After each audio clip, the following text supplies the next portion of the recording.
তো ডুববেন, সেই সাথে সাথে ওনার দলটাও কিন্তু ডুবে যাবে। যারা অপরার্থ কুলাঙ্গারগুলো আছে দলে, তাদেরকে অবিলম্বে ছেটে ফেলে। সন্দেশখালী হয়তো পুরো বাংলা জুড়েই হয়ে যাবে।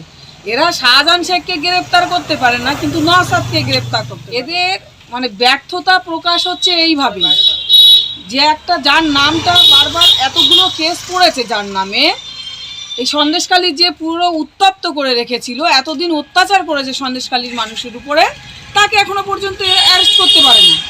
কোথায় সেই শাহজাহান, যার জন্য এত গন্ডগোল, তাকে কেন এখন অ্যারেস্ট করলো না? আজ 53-54 দিন হয়ে গেল, অথচ ভাঙড়ের বিধায়ককে অ্যারেস্ট করতে পারছে। এটা অপদার্থতা ছাড়া আর কিছু না, ব্যর্থতা ছাড়া আর কিছু না। বাংলার মানুষ সবই দেখছে, সবই বুঝতে পারছে। আগামী দিন বাংলার মানুষ জবাব দেবে।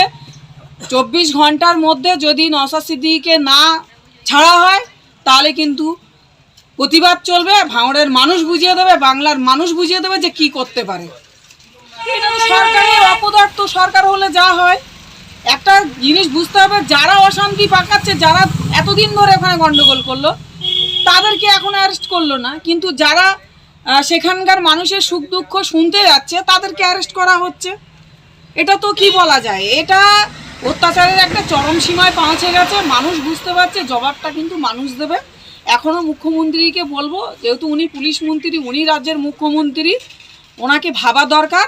এই যারা অপরার্থ কুলাঙ্গারগুলো আছে দলে, তাদেরকে অবিলম্বে ছেটে ফেলে ভালো মানুষগুলোকে সামনে নিয়ে আসা দরকার। না হলে উনি তো ডুববেন, সেই সাথে সাথে ওনার দলটাও কিন্তু ডুবে যাবে, অন্ধকারে অতলে তলিয়ে যাবে।